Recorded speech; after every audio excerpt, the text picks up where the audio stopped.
He played the cruelest penguin villain in Batman. There are actors who become famous because of the roles they play. And then there are actors who become unforgettable simply because they exist. For decades, Danny DeVito has been one of those rare people. He played gangsters, schemers, misfits, villains, and some of the most eccentric characters Hollywood has ever seen. He was a penguin in Batman Returns, a character so disturbing and unforgettable that audiences still talk about him more than 30 years later. He was loud, chaotic, unpredictable, and somehow impossible to ignore.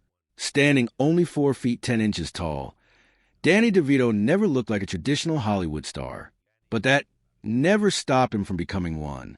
What most people never saw, however, was the story happening behind the cameras. Because the greatest role Danny DeVito ever played wasn't on a movie set. It was the role of a man who spent more than 5 decades loving the same woman. A woman who saw something special in him long before Hollywood ever did.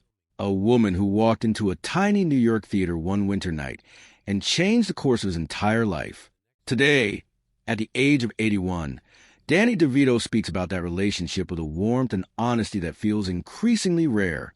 Not because it was perfect, not because it followed the rules people expect love stories to follow, but because it survived through struggle, through fame, through heartbreak, and even through separation.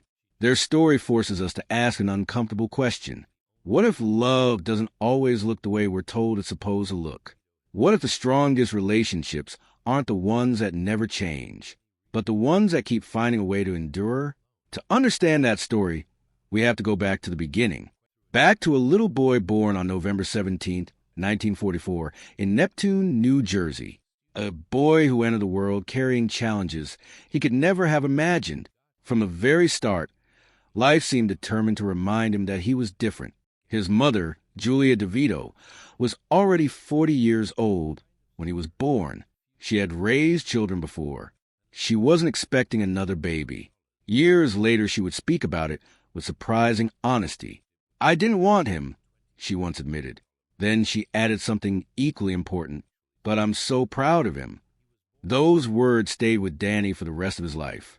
Because children rarely forget the first part, even when they spend decades trying to earn the second. That feeling of being unwanted, of being an unexpected chapter in someone else's story, never completely disappeared. Instead, it became fuel. The kind of fuel that drives a person to prove they belong. His father owned a small candy shop in Asbury Park. During the day, he was known as a friendly man. Customers liked him. Neighbors respected him. But at night, alcohol often changed everything. Young Danny learned how to recognize the warning signs before most children his age understood what fear even was. Sometimes he hid. Sometimes he ran to neighbors. Sometimes he simply waited for the storm to pass. Those experiences leave marks that don't show up in photographs, and they often stay with a person much longer than anyone realizes. As difficult as home could be, Danny was also fighting another battle, one that affected him physically every single day. He was born with a rare genetic disorder known as Fairbank disease. The condition affected the development of his bones and joints. It limited his growth and eventually left him standing just 4 feet 10 inches tall. But the height wasn't the hardest part. The pain was. The disease affected his knees, hips, spine, and other joints. While audiences would later laugh at his performances, very few people knew he was often working through constant discomfort. Some days the pain was manageable. Other days it was overwhelming. Hollywood wasn't interested in hearing about it. Studios wanted confidence. Strength, perfection, vulnerability didn't sell tickets. So Danny kept quiet. He learned to carry the pain without talking about it, a habit that would follow him for decades. As a young man chasing an acting career in New York City, life became even more difficult. Money was scarce. Opportunities were scarcer. For a time, he shared a tiny apartment with another struggling actor named Michael Douglas. Neither man knew exactly what the future would bring. They split expenses, shared meals, and spent countless hours wondering if success would ever arrive. Sometimes they survived on canned food. Sometimes they barely survived at all. Michael Douglas eventually began booking work. Danny kept hearing the same answer. No, no, no. Too short, Too unusual. Not the right look. Not what we're looking for. He parked cars, worked odd jobs, even stood motionless inside store windows, pretending to be a mannequin just to earn money.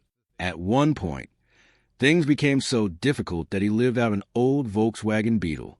He showered at the YMCA. He kept moving because stopping wasn't an option. Most people would have quit. Danny didn't.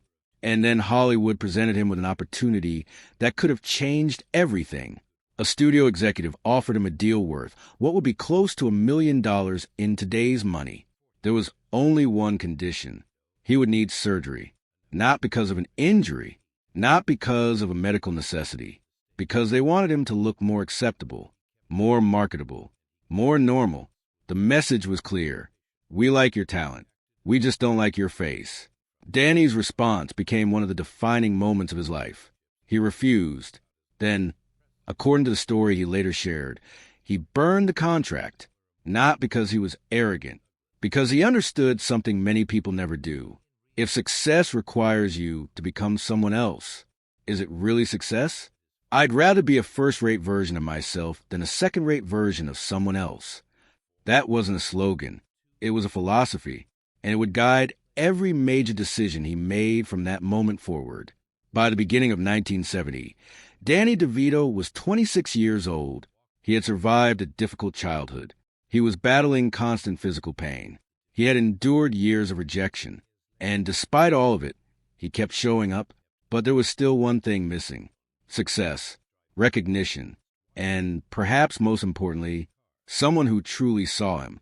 Not the height, not the limitations, not the struggles. Him. And on a cold January night in New York City, that was finally about to happen. January 17th, 1970. At the time, it seemed like an ordinary night. No red carpets, no cameras, no reporters waiting outside. Just a small off-Broadway production called The Shrinking Bride playing in a modest New York theater. It wasn't the kind of show people expected to remember decades later. But for two people sitting in that building, it would become the night that changed everything. One of them was Danny DeVito. The other was a young woman named Rhea Perlman. Rhea had not come to see Danny. In fact, she barely knew he existed. She was there to support a friend who had a role in production. That was it. Nothing more. Born and raised in Brooklyn, Rhea was the daughter of a Polish immigrant family and had spent years studying acting while working whatever jobs she could find to pay the bills. Like Danny, she understood rejection. Like Danny, she understood ambition. And like Danny, she was trying to build a future in an industry that rarely handed opportunities to anyone. That night she took her seat, expecting to watch her friend perform. Instead, her attention kept drifting toward someone else. A stocky actor who didn't fit Hollywood's traditional image of a leading man. Someone with an unusual appearance and an energy that seemed impossible to ignore. Every time he stepped on stage, the room shifted. Every line landed. Every movement demanded attention. There was something magnetic about him. Not because he looked like everyone else. Because he didn't. Years later, Rhea would laugh while remembering that night. She admitted she completely forgot why she had come. She couldn't stop watching Danny. When the performance ended, she immediately began asking questions. Who was he? Was he seeing anyone? Could she meet him? Most people would have waited. Rhea didn't.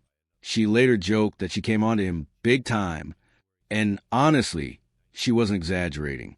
The attraction was immediate, not slow, not complicated. Immediate. That same night, they ended up talking for hours. What started as a simple introduction turned into dinner. Dinner turned into conversation. Conversation turned into connection. For Danny, the experience felt almost surreal. For years, he had been told everything he wasn't. Too short, too unusual, too different. Yet here was this brilliant, funny woman looking directly at him as though none of those things mattered. Because to her, they didn't. Years later, Danny would say something remarkable. He claimed he knew within 20 minutes of meeting Rhea that she was the woman he wanted to spend his life with. Not someone he might date. Not someone he wanted to know better. The woman. Some people spend years searching for certainty. Danny felt it almost immediately. And somehow, Rhea felt something similar, because just 2 weeks after meeting, she moved into his apartment. 2 weeks. Friends thought they were crazy. Family members questioned whether they were moving too fast. But neither of them cared. Sometimes people recognize something familiar in each other, not because they've known each other for years, because they understand each other instantly. Both came from working-class families. Both knew what it felt like to struggle. Both possessed a stubborn determination that refused to disappear. And perhaps most importantly, both made each other laugh. That became the foundation of everything. Not fame, not money, laughter. While Hollywood was busy searching for perfection, Danny and Rhea were building something much more durable. A partnership, a friendship, a life. The early years weren't glamorous. There were no mansions, no luxury vacations, no movie premieres. There were auditions, rejections, late rent payments, and uncertainty about what tomorrow might bring.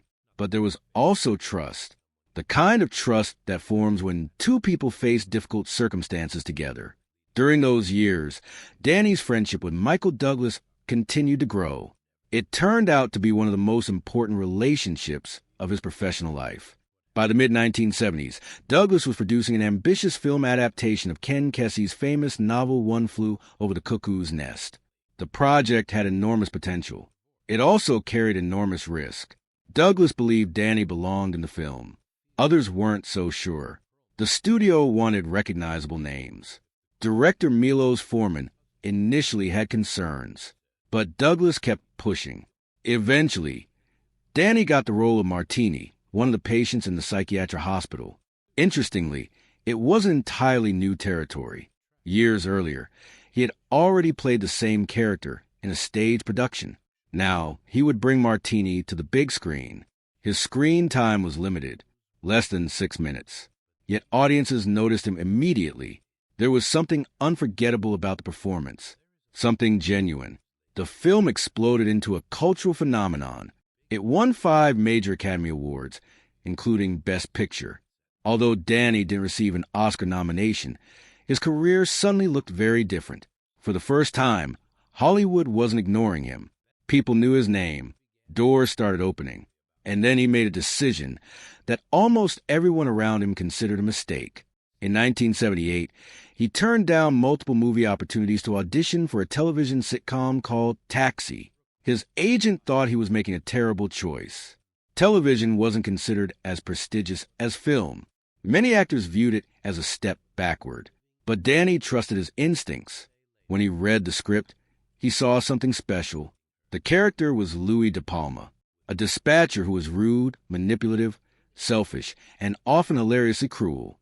In other words, the exact opposite of a traditional television hero. And Danny loved him. At the audition, he delivered a performance so powerful that the room reportedly fell silent afterward. The network executives hesitated, not because of his acting, because of his appearance. Even after all these years, some people still couldn't see beyond his height. Fortunately, the show's creators could. They fought for him. And eventually, Danny got the role. It became one of the most important decisions of his life. Almost overnight, Louis De Palma transformed him into a household name. Audiences couldn't get enough. The character was outrageous, funny, infuriating, and completely unforgettable. For many viewers, Danny DeVito wasn't just part of the show. He was the show. Then something even more interesting happened. During the second season, Rhea joined the cast. She played Louis' girlfriend. The producers assumed the chemistry between them came from excellent acting. They had no idea the couple had already been sharing a life together for years. What audiences were watching wasn't manufactured chemistry. It was real familiarity, real affection, real history, the little glances, the timing, the effortless comfort. Those things can't be faked. Not completely. Viewers responded immediately. Because authenticity has a way of reaching people even when they don't understand why. And while Danny's career continued climbing, Rhea's own success was just beginning. Soon she would land a role that would make television history, a role that would prove she wasn't simply Danny DeVito's partner. She was a star in her own right, and together, They were about to become one of entertainment's most respected power couples. But the next chapter of their story wouldn't be defined by awards or fame. It would be defined by family, by risk, and by a partnership that extended far beyond acting. Because while the public saw two successful performers, Danny and Rhea were quietly building something much bigger behind the scenes.